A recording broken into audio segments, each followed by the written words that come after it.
So I've distilled it into these 4 secret ingredients, and I keep learning new ones along the way, Mike. So number 1 is you have to love your customer.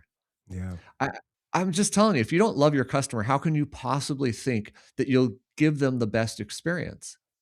But when you love your customer, you just naturally emote to them. You naturally want to do the things that they need done. You care about how they interact with you, what the style is. So I think the experience that a customer has with you is highly driven by how much you actually like them.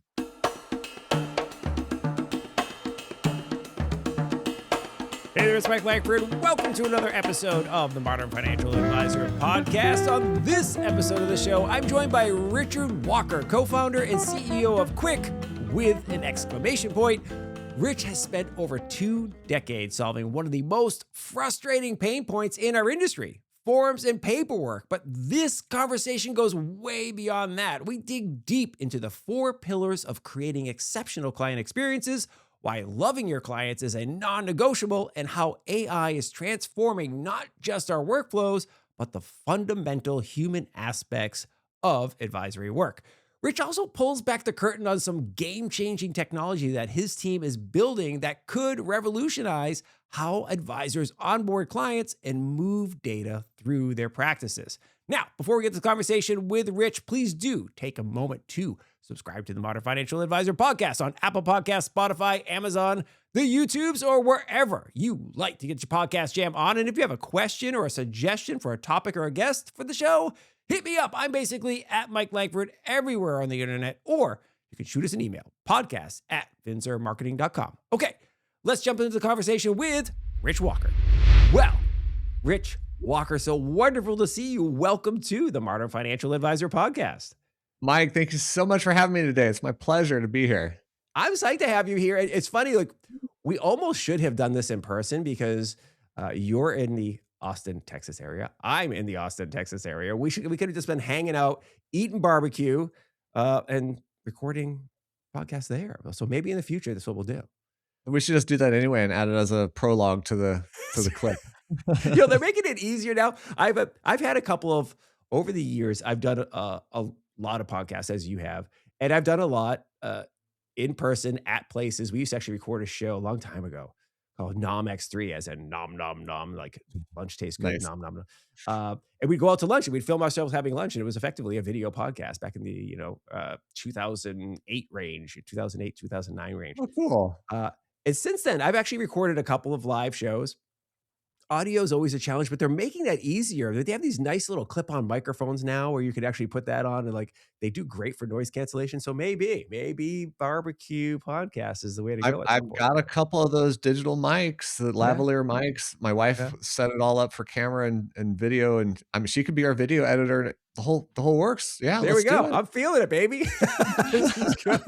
I'm sure It's everybody funny. in the audience is like, "Why are they talking about this?" Why are they talking about barbecue? Well, because It's you not know the what? financial show I tuned Yeah. in for, but You know barbecue, what? who doesn't Listen, want that? financial advisors, you like barbecue too, and you know you do. So, Oh, yeah. there you go. And your clients like barbecue. So like, there we go. We're talking about this. Well, it's funny because we're going to talk a lot about uh, kind of the human elements of being a modern financial advisor today. I think I was thinking about all the conversations you and I had in preparing for this episode, and a lot of the conversations you like to have, and the things that are of keen interest to you. And I'm like, I think we're going to spend a lot of time. So having shared interests, talking about things we do together as human beings, the whole reason why we use money, right? It's not just to pay the rent; it's to enjoy life. So, really interesting stuff. Yeah, I have a topic on the human aspects of AI that I would love to dive into with you. This is great. Well, we'll get into that. Well, let's kick things off with one of your favorite topics, which is creating an excellent client experience. Now, during our prep call, you mentioned that you have distilled client experience down to 4 concepts, and I'm Yep. fascinated by this because I think advisors are often overcomplicating what is a client experience, or maybe sometimes even just oversimplifying it. It's like, okay, I talked to the client, check, right? So walk us through your 4 pillars, because I think this is going to be a great way to kind of create a framework for today's conversation. I think framework's the right word because I often look at the world in terms of what are the pillars, what are the foundational elements that you need to have, because from that grows the actual outcomes that you want. Like, I think company culture, if you define a great culture, it helps you hire the right people. If you hire the right people, it creates the right outcome with your customers, right? So anything that I look at, I think, what are the underpinnings? And frankly, having my own podcast called The Customer Wins, where I talk to people about customer success and experience, has taught me so much. And so I've distilled it into these four secret ingredients, and I keep learning new ones along the way, Mike. So number one is you have to love your customer. Yeah. I, I'm just telling you, if you don't love your customer, how can you possibly think that you'll give them the best experience? But when you love your customer, you just naturally emote to them. You naturally want to do the things that they need done. You care about how they interact with you, what the style is. So I think the experience that a customer has with you is highly driven by how much you actually like them. I I love that that's your number one, and it's funny because like I agree wholeheartedly. I mean, I work with clients all the time, and as anybody in business does, but you do find yourself, I like this one better than this. With these people, I'm just really connecting with them. This is so wonderful. And I also think about like your personal relationships with your kids as an example. I always tell people like, the secret to parenting is be interested in your kid. Just be interested Yeah. in them. Like, obviously, you love them, or it's kind of, but like having a deep level of interest in what fascinates them, the things that they're interested in. So, with it relates to your client, if your client's into auto racing, like both of you and I love fast cars, and we've talked about that offline before. If your client's into auto racing, develop at least a passive interest in it, right? Be Yeah. interested in them. Like if you don't like them, look, there's lots of clients out there. You can find a way to like have another advisor take over that relationship so you feel more vested and personally into the relationship. Well, there's something else to this that's really kind of understated, which is when you love your customer, it's also an indication you love what you're doing, Yeah. right? When you love what you're doing, it's not work anymore. You're doing your Mm. best work because it is what you love. And I have discovered that if you want to be really good at a skill, if you love it, you become really good at it. I'm a very good snowboarder because I love snowboarding. Yeah. But public speaking was something I was terrified about back in my teens and 20s. So I decided, hey, if I was to love public speaking, wouldn't I naturally get better at it? And Mhm. so I convinced myself I was in love with public speaking, even though I was terrified and I had Yeah. the nervous twitches and I couldn't breathe, all the things that you can imagine. But I kept accepting any chance I got to public speak because I love public speaking, right? Yeah. Eventually, I did become a lover of public speaking. So I think this really kind of goes along with what your customer is. And a funny story about this, my wife started a business. She's a nurse and she was trying to help people with weight loss. And after 4 months, we got the business to break even and profitability. And the next month, we shut it down. She found out she didn't love her customer. Interesting. She's like, "I can't do this. I don't like these people I'm dealing with. I don't enjoy the problem that I'm solving for them." I'm like, "Then quit. Doesn't matter Yeah. about money. Just quit." Yeah. She's like, "You're right. I gotta turn this off." So we did.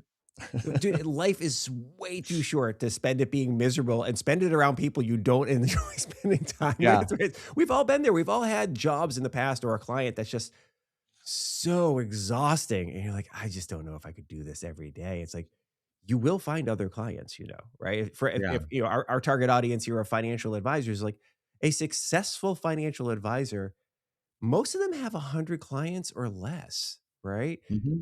Depending on how you structure your business, of course, what your business model is. But for the most part, you can be a very successful financial advisor, live a very exciting and rewarding life with a relatively small population of clients. So find the ones you love. Like you say, I love that. So that's number one. Love your That's client. number 1. So, look, the 4 tenets that I have here, 3 of them came from people who don't do financial services whatsoever. I mean, the first one Interesting. came from a suit maker, a custom suit maker. And I realized, oh my gosh, you must love your customer if you're willing to look at their body and help them look good, et cetera, and be in that intimate zone with them. He's Yeah. like, yeah, 100%. So, but number 2 is inspired from David Steele, of a financial advisor who also owns a bunch of restaurants. Okay.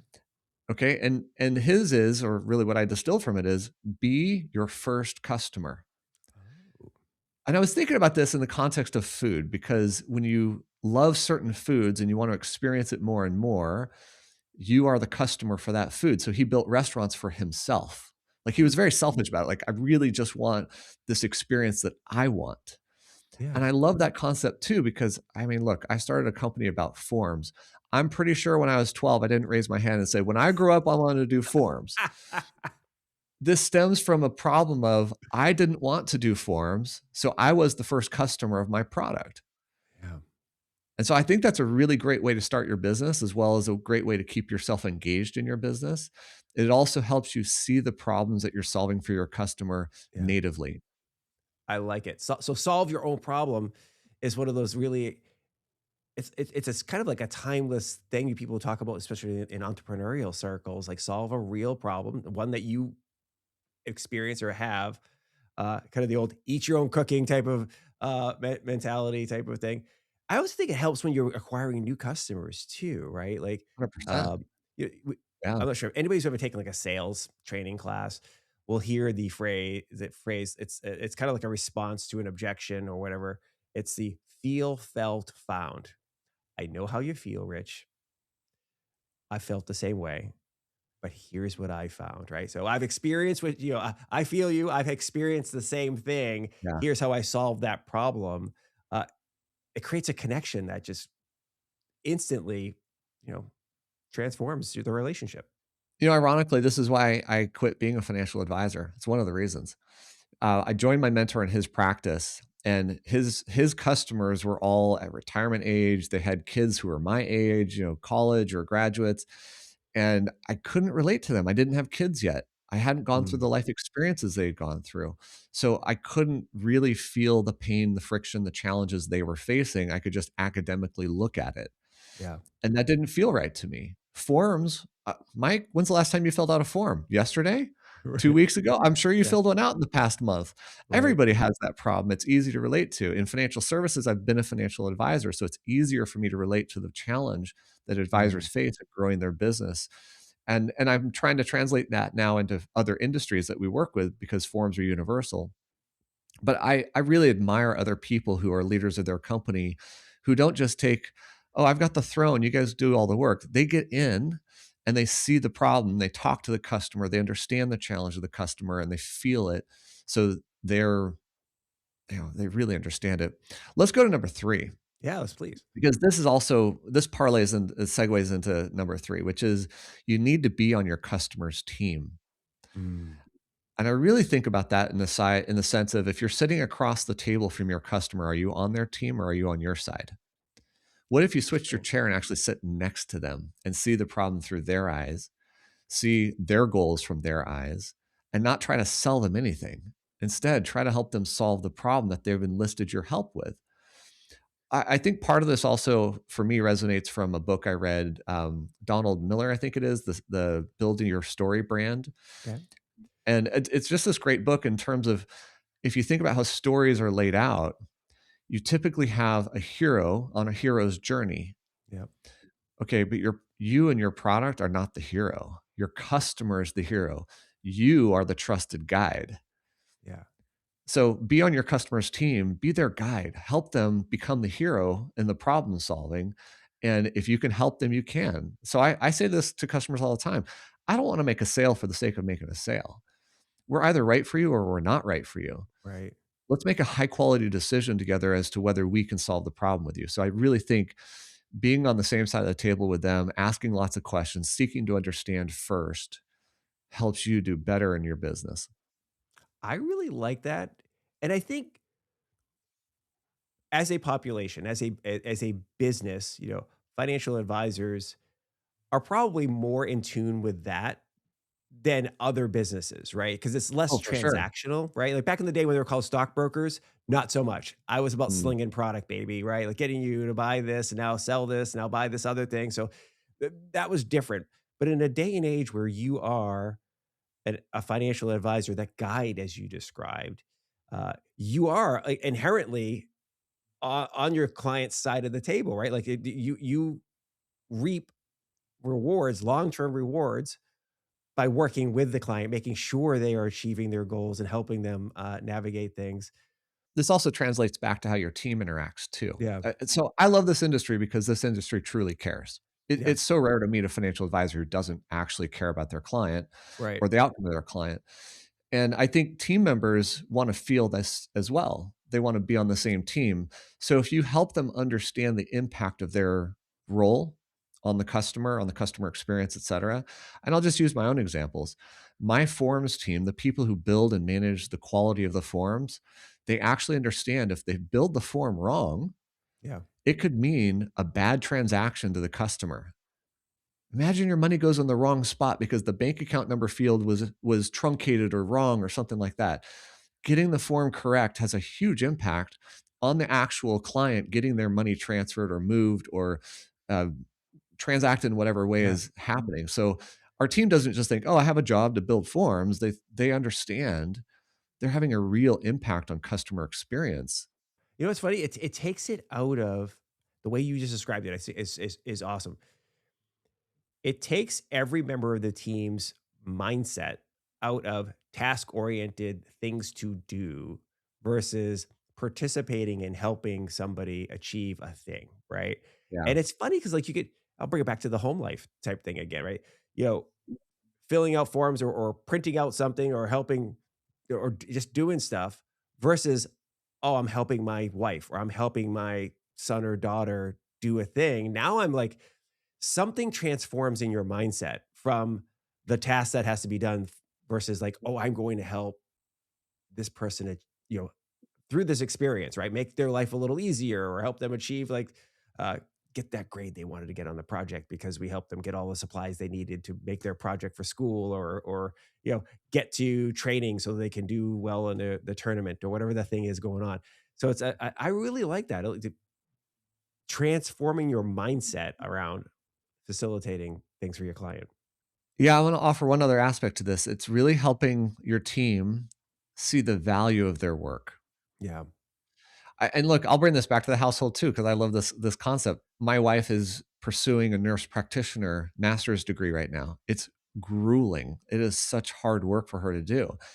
And so anything I can do around the house, the kitchen, et cetera, to help out and take a burden away from her is enriching her ability to go through that, which enriches our lives as a married Right. couple and a family. And so I don't it's really easy to be like, "Oh, the dishes are dirty," or "They're Yeah. clean, Yeah. they gotta get put away," or "There's laundry," or whatever. But I look at it, no, this is an investment. This isn't just a task. This is an Yeah. investment to the future that we're making. I love it. I love it.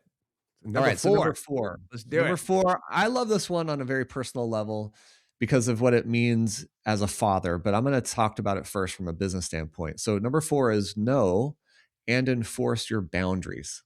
Okay. Okay, I actually got this from the former CEO of Alamo Drafthouse Cinemas, which you know here in Austin. Yeah, I do. Tell me if I'm wrong. That movie theater experience is not it is just the best movie experience you can have. It's transformative. If you've never been to an Alamo Drafthouse, and if you're from another part of the country where the movie theaters are pretty much the way they've always been, which is, you know, you go in, you sit down in a row of seats, and it may be stadium seating, which is great, got a grade on it, but for the most part, you buy your ticket, you go in, you sit down. Alamo Drafthouse will radically transform your life experience from a theater. You buy your tickets at a time, you can have eat and drink beer, real beer, in the movie. So awesome, love it. Yeah, well, the reason they transform you is because they know and enforce their boundaries. Yeah. So as you know, when you're sitting in the theater, first of all, there's no kids. It's an adult theater. So you're not distracted with all the kids running around. They have special dates and times for Yeah. kids, that's true. But generally speaking, it is adults only.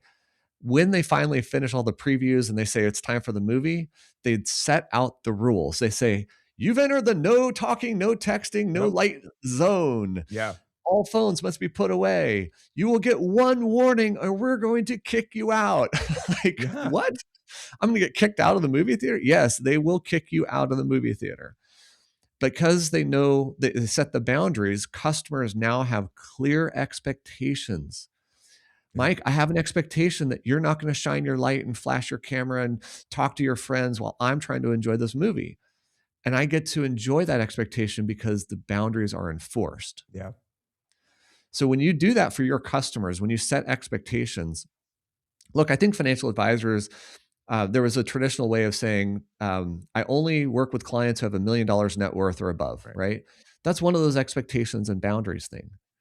But there's lots of boundaries and expectations that people can set in their business.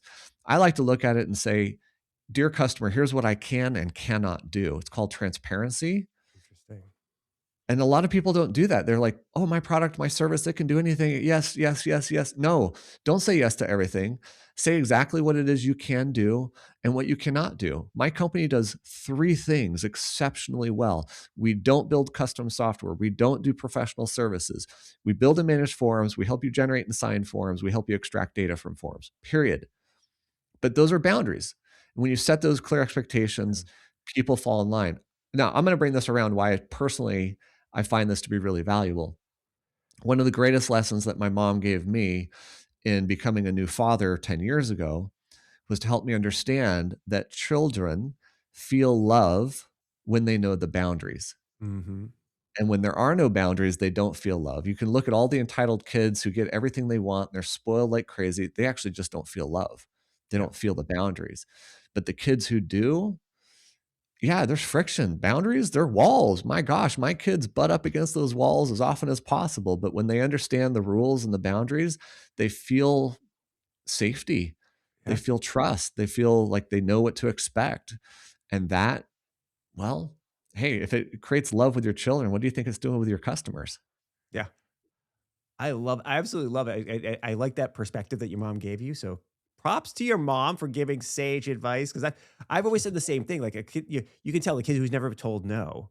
You know, when Yeah. you raise children, I mean, we have two, one's in college now and one's a junior in high school.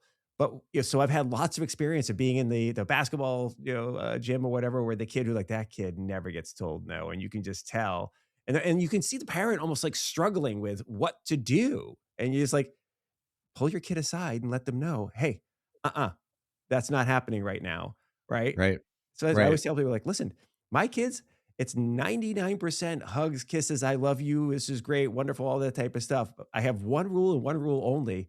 When I say no, I mean it. No or stop, right? Like those are the Yeah. guidelines. And I tell my son in particular, dude, this keeps you out of jail. That's why no and stop are so like, when I mean it, like, you're gonna get a warning, and then after that, I come down with a hammer and kinda lose it.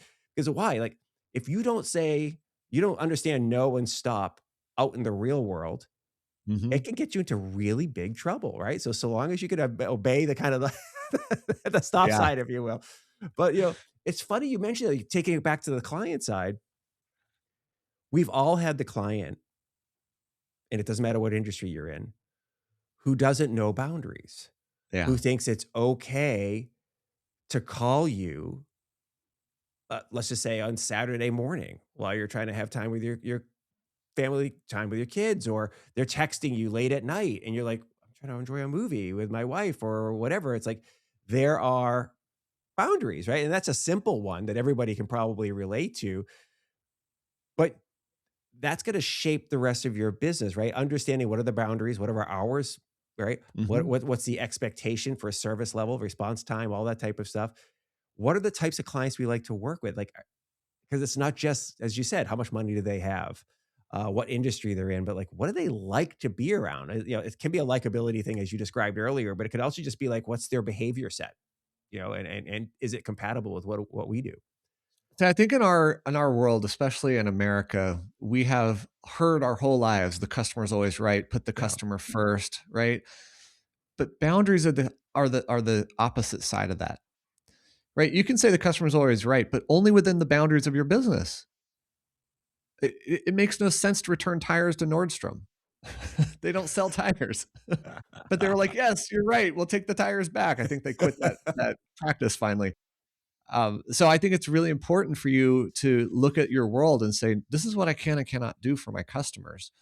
And honestly, Mike, it's an evolution. We keep doing it in our company. yeah. This is gonna sound crazy.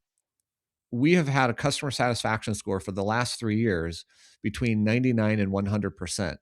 I mean, Wow. consistently for years.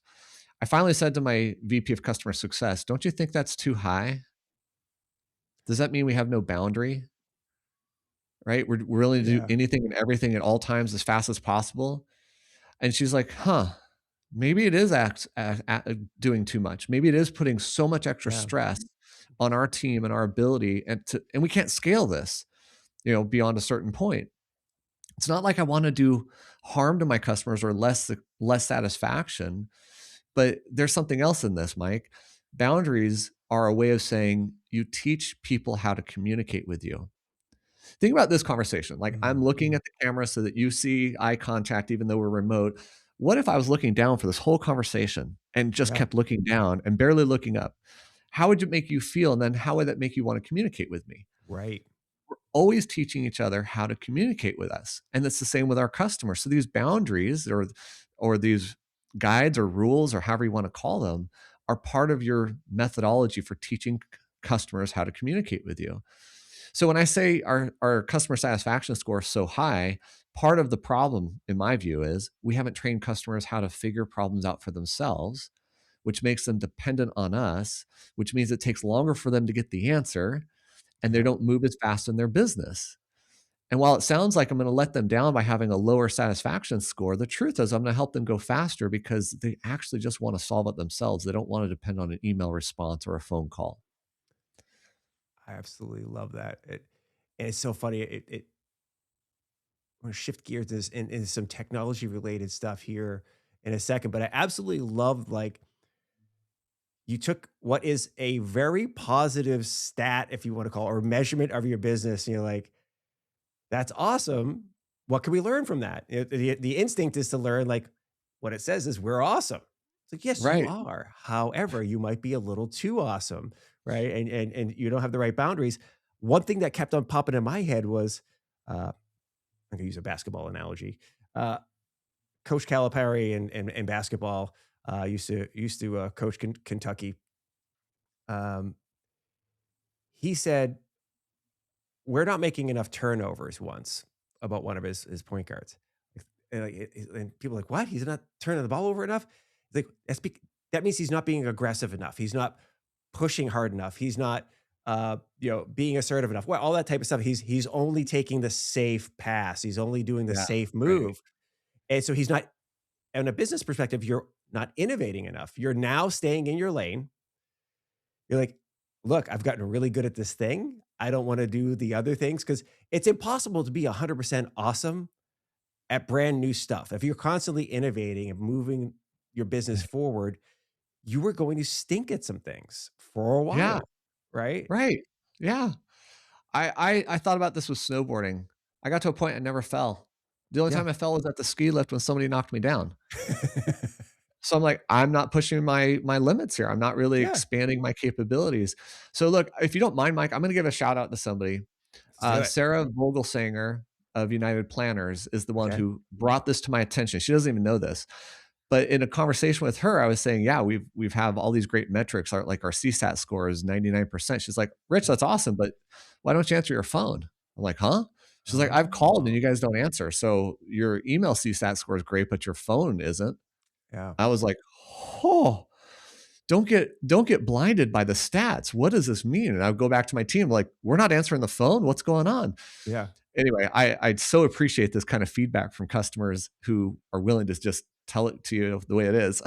Well, we'll make sure you said Sarah. We'll make sure we get Sarah linked up in the show notes so she gets some props when we print out. And I'm gonna, I'll see your shout out and raise you another one. So we just brought in a new client that we're producing a show for called Thomas Gold Solutions, and they make Retirement Analyzer, which is used by like 6,000 plus financial advisors. And it's a software company, software as a service company, as it sounds. And one of the things they pride themselves on is they say, we answer the phone. Mhm. Like if somebody has a question, call this number and a real human being will answer the phone between these hours. So the boundaries, as you described, right? There's some limits to it. It's not a Sure. 24/7, but some human being will answer the phone and help answer questions on your piece of software or whatever. And then they have regular daily, just kind of open mic sessions, if you will. Show up to this Zoom, Oh, and cool. we're doing training. So if anybody wants to pop in and get questions answered about the software or whatever, we're live from this time to this time. You can get your questions answered on how to use the product, whatever. And then they do other stuff like that. But kind of what you're describing there, like this human element, right? Like we are in a human business, right? We tell advisors this all the time. It's a relationship based business, right? And so forth. But then some of the providers selling into that advisor base are like, yeah, good luck getting in touch with us. You have a problem. I know, I know. So I'm glad you learned that. Well, and it wasn't that we weren't answering, but we weren't Yeah. doing it consistently enough, or Yeah. something was wrong with our system. I don't know, but we have absolutely addressed it, I can assure you. And That's now awesome. some audience member is going to say, Rich, but you didn't answer your phone again, and we'll fix it again. Yeah. We'll get better. But it's having a willingness to be accessible to kind of bring it full circle to the 100%, client satisfaction score to that's 100% of the clients you've heard from is another way of looking Yeah, at it too. yeah, Like there sometimes somebody is not having a good experience, but they're not telling you. They don't want to complain. They don't want to say that could have been better or whatever. So, but being accessible, being willing to hear negative feedback or whatever is, oh, and it doesn't matter what business you're in, really. If you're a financial advisor, you're a tech company, right? You're a podcast and video production company like mine. Uh, those things are, it's so key to continue to move your business forward. yeah, for Um, sure. so let's build on this. So we're at a new inflection point here where advisors and business owners of all types are suddenly having access to these new super powerful AI tools. All sorts of new technologies are popping up. As it relates to you, we got automated workflows, intelligent document processing, predictive analytics on stuff that's happening, right? All just stuff that people, it's totally sci-fi stuff, right? Mhm. For us only a few short years ago, and it's here, and some advisors are embracing it like headlong. Other advisors, their heads are spinning and trying to figure out like, what do I do? What do I not do? I don't want this stuff to diminish my personalized touch, right? Like, because Yeah, I think a lot of advisors related to your four elements of the framework there for great client experience, and they take it to heart. This personalized, human, high touch stuff. So, I'd love to get your take on how do you see AI helping advisors deliver on a much better, advisor client experience, and not replacing it, right? Like, you know what I'm saying? Like, how do you see it mhm. just enriching that experience and allowing advisors to do better stuff and on the recipient side, that the client feeling like they're on my side of the table, we're on this journey together in a Yeah. better way. Mike, let me start by just not exactly quoting a benchmark study that my friend put together because I don't have the numbers memorized, but it's Yeah, something like only 30% of the respondents, and it's cross industry, cross business size. It's not financial service related. They have some financial service companies in there, but just a broad swath. Only about 30% of the companies that respond to that survey are actually doing something with AI. mm, So many people are talking about it, planning for it, thinking of it. So I don't want anybody listening thinking they've missed out yeah, because we're still so early in this process. great point. Second thing is, if you know who your customer is, you know what works for them, then AI becomes just a facet of how you deliver on that. It doesn't replace anything Yeah, per se. And what you're seeing, like in the past year, you've seen the rise of all the quote unquote note takers, yeah, Zox, Jump, G reminders, et cetera, et cetera. There's 26 of them apparently. There's such an interest in what these systems do. Note takers totally the wrong nomenclature, yeah, wrong label. Because really what they're focused on is being agents in the workforce, virtual workers yeah, that perform tasks like taking the transcript of a call, listening to the call, transcribing it, getting information out of it, insight out of it, actionable work out of it, putting it into a CRM, triggering workflows, et cetera. And I think a lot of the challenge is not everybody's a technologist like I am who wants to get under the hood and understand it at depth. So, really, we're looking for our tech vendors, the fintech companies, or service providers like our custodians to put the AI into the flow to mm, make it faster and easier. So, look, here's how I would overall argue it. Number one, does it impact your customer experience, good or bad? If it's not good, don't do it. If it's going to make it worse. And I was just interviewing somebody on my show, Katie DeFeo of SunWest Credit Union, and she was talking about how they rolled out an AI for SunWest Credit Union called Sunny, mhm, and it was a total failure at first. And so they pulled it back and they listened to their customers. They heard the feedback. And what they realized was people don't want to talk to a robot. yeah, So they personalized Sunny. Sunny makes jokes. It's very like casual in yeah, conversation. They don't stop you from getting to a human whatsoever. Sunny's very upfront about that. Like you can always talk to a human, the team is here. Yeah. I'm just here to help you go faster, right? So I think when you look at number one at your customer experience and you ask, how is AI going to play a role? Does it automate something on the back end where they never see it? Is it putting somebody in front where I got displaced as the advisor or the guide? Does it enhance my process? So those are the questions that you have to ask yourself. Two, keep your team in mind. Is it making it more efficient for your team, easier for your team to do more, and not diminish their role, but actually elevate their role? I've made this argument that a lot of people talk about AI replacing jobs. Yeah. I don't look at it from that standpoint. I look at it as helping people who don't have the skill to do higher end jobs do the higher end jobs. Have you played with Excel and Claude yet? I have not done merged the two. They built it to work with Excel, like it's a Yeah. core capability of it. When you think of your next Excel spreadsheet, whatever it is, throw it in Claude and just see what happens. It is mind bending what it can do.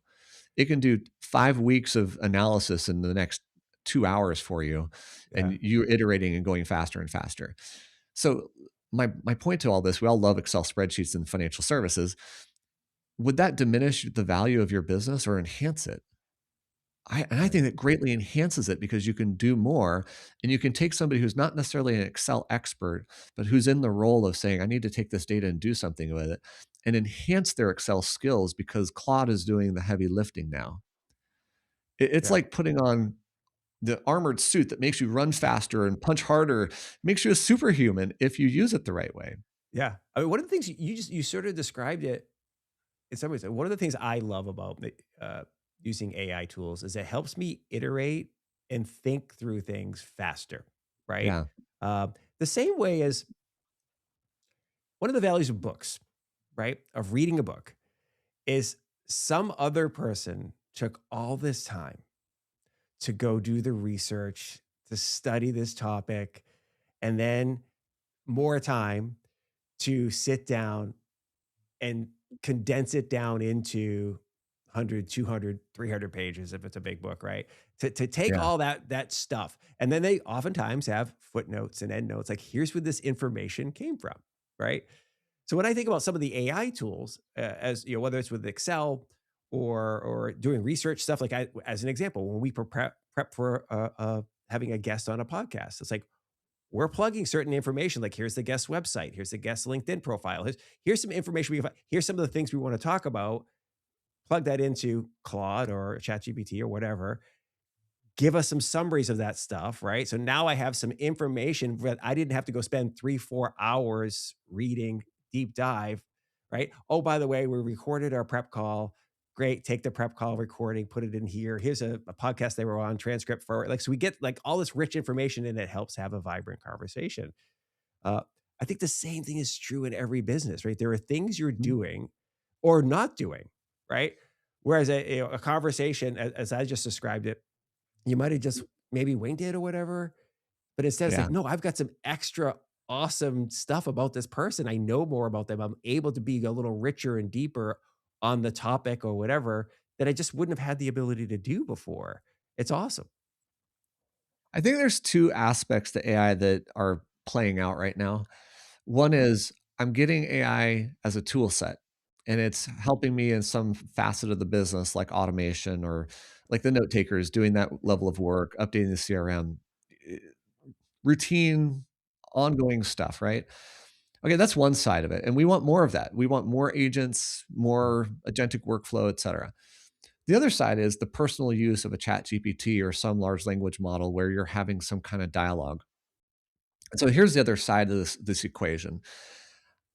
When you think of AI for your personal use, and I mean personal and business, just like you and the Yeah. machine talking, do you think of it as an AI robot, a computer process, a software product, a tool set, or do you think of it like a person? Yeah. And I'm going to argue, think of it like a human. Why? Because it has a specific style of communication like humans do. Yep. It has a certain type of personality, which may be a reflection of your own personality, by the way, but nonetheless, it has some aspect of personality. Honestly, Mike, this is the first time in the history that I can think of where some technology feels more like a person than a technology. Yeah. Okay, but here's my point. Mike, if you and I are meeting for the first time and we're going to do business together, and because we're human, I might ask you simple things like, hey, Mike, do you prefer Zoom or phone calls or SMS or email? What's your preferred style of communication? And we might figure that out and do that. Do you want to meet in person every week Yeah. or not at all? These are natural questions we might ask. Why aren't you asking that of AI? And I don't mean exactly those questions, right? It's at your beck and call.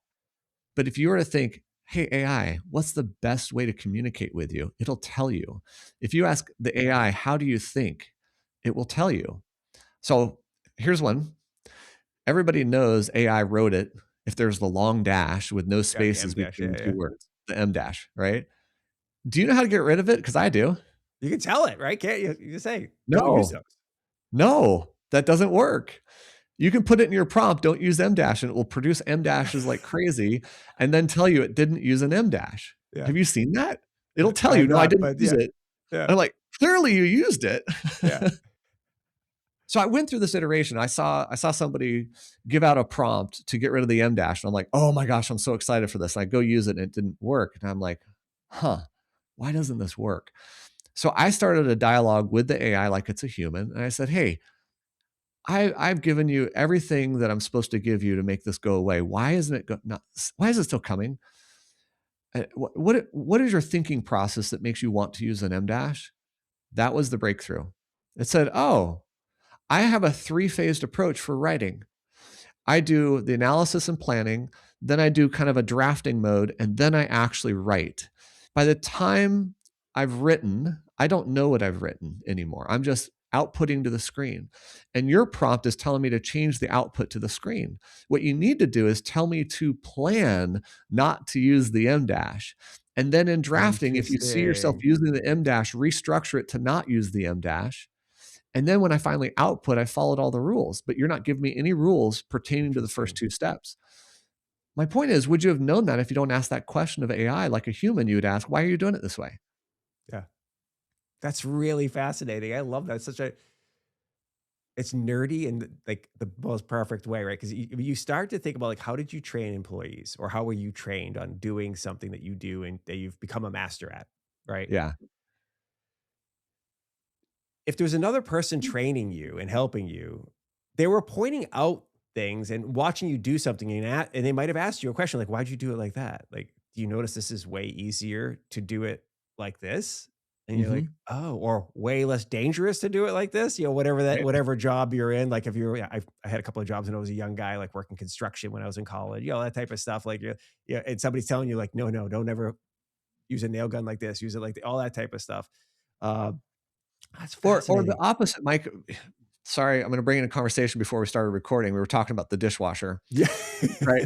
Yeah, I and, love it. and and good dishwashing etiquette in the dishwasher, which is so silly but funny. Yeah. And you said, I didn't learn this till I was in my 40s, and you learned it Yeah. from somebody else. So like you think you know everything, Yeah. and then you ask somebody, why are you doing it that way? And they're like, because it makes the dishes stay drier, or it makes it easier to put the silverware away or Yeah. whatever. And you're like, oh my gosh, I just learned something new. So I think the same thing about humans. I think I can learn something from everybody I meet, whether I'm further advanced than them or they're further advanced from me, does not matter. What can I Yeah. learn from this person? Okay, let me take AI to another level now. You ready? Yeah. If you think of it like a human and you start filtering your ideas and thought process like a human, would you prefer to be the boss and tell them exactly what to do, or would you rather have a collaboration on how to get it done? Right. Right. Okay, I don't like the title boss. I don't like to be, I'm the boss, do it my way. Because I know if you do it my way, it's going to get wrong. And I'll be upset that it's done wrong because you can't do it my way. You don't know my way of thinking, et cetera, et cetera. So I like the collaborative approach. So with AI, I have stopped prompting. We all were trained. You are an elite expert and blah blah blah, and you do this, and this is the context, and now go do it. Right? That's this very standard way to prompt. It's a very good way to prompt, frankly, but I've stopped doing it. Now what I do is I have a conversation with my colleague, my coworker called Yeah. AI.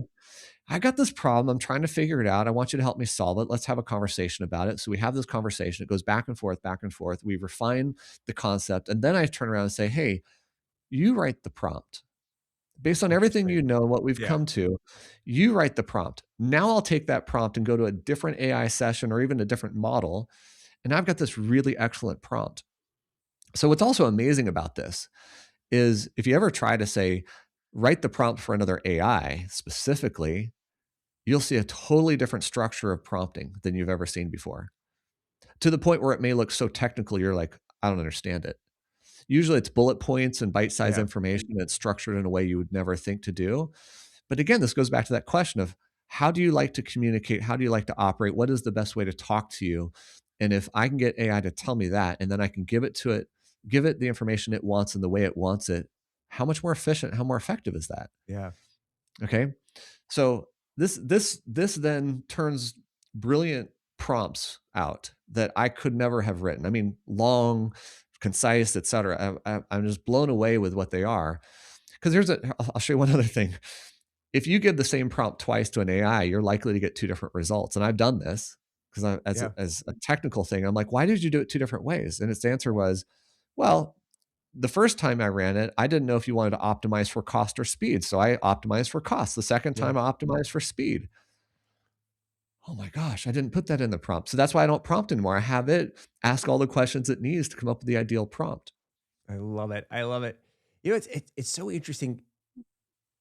Two things you've said I think are so important and are key things to remember from this conversation.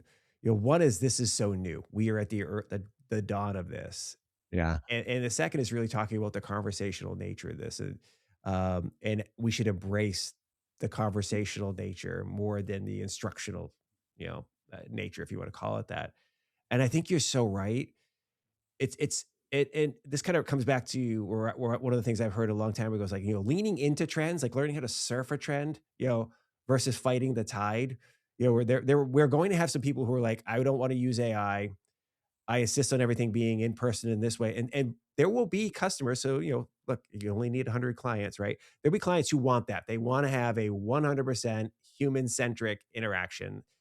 But as you were describing, there's going to be the client who comes to the website and they want a quick answer. They don't want to get on the phone and do some small talk and talk about the dishwasher like you and I were doing before we click record. They want to just call up. They want to go and go, hey, Rich, uh, quick question here. I need to fill out this form real quick. Uh, what's the right thing to put in this thing over there? And they want that answered and be done, right? Yeah. Right. Agentic AI tools are going to be able to do that stuff. And as it relates to the surfing the trend thing, people are going to get more and more comfortable with that. I always use the example of my dad.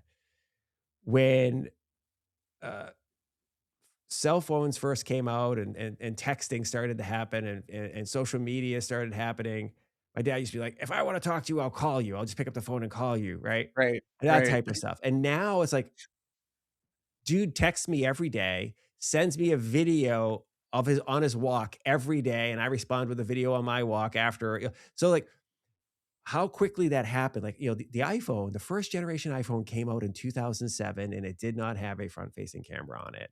And here we are less than 20 years, and just walk around, watch how many people are having video conversations while they're walking around, right? Yeah.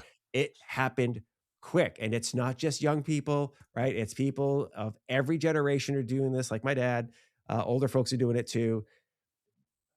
The wave happened. So you can either fight it or don't fight it. You got to figure out how are we going to use this in our business. My mom shared with me her newest behavior. She goes on her walks, she plugs in her headset, and she talks to ChatGPT for her entire walk. That's It's amazing. it's her form of journaling. It's her form of getting her clarity on things, and like she's writing a couple of books that are always in progress. So this is just this new concept. Like, and I'm like, oh, so you're not a crazy woman. You're actually talking to ChatGPT, not talking out to the ether. That's awesome. No, I'm starting to look at the time here, and I know we're coming up against the end of our time, and I feel bad because we really haven't talked about your business. We haven't talked about Quik in any detail. And I do want to make sure we platform you. We give you some awesome stuff to share with our audience of advisors and executives in wealth management. So let's talk a little bit about Quik so that people really get an understanding of what you're doing. So give us the elevator pitch, and then No, we'll I we'll appreciate that, and I didn't join this show because I got to yeah. pitch quick. I mean, I just love talking to people like yourself and sharing ideas. But Quick automates the process of filling out forms. Raise your hand if you like filling out forms. I've yet to see that hand go up. Right. And I know it seems so like fundamental and silly, but it's part of daily life. Yeah. And when I became a planner and had to handwrite forms for a living, I said, no, no way. Yeah. So I built automation. But Mike, man, we're going so much further now. I mean, we're Yeah. entering our 24th year of business, Wow. and we're about to launch a product in the next month or so that is going to take us from just the forms vendor, like here you can get to the forms and fill them out, to dynamically creating software for our customers on the fly from the basis of a form. That's So just awesome. think about this for a second. What is a form? It's a data collection device. It's a series of fields and questions and answers, right? Open an account and you get all this data. What do people want to do? They want to build digital account opening, digital change of address, digital, digital, digital. Yeah. How do you do that? You spend an enormous amount of time designing all those screens, all the interactions, how it all works. And it's ultimately still based on a form. And then the form changes because the laws, the rules, the compliance Yeah. changes, and suddenly you have to go rebuild your software. Yeah. What we're doing at Quik is we're going to be rolling out what I think of as like the TurboTax approach to forms.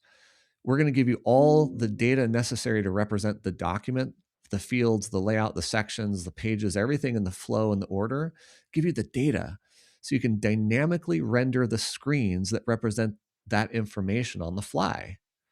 So we're going to end up standardizing the new account opening for custodians, standardizing how you open an account for a mutual fund, standardizing how you change of address at any firm, standardizing DMV, standardize whatever you can imagine as forms based, and enable our partners and our customers to turn that into dynamic software on the fly based on the form that's underlying it.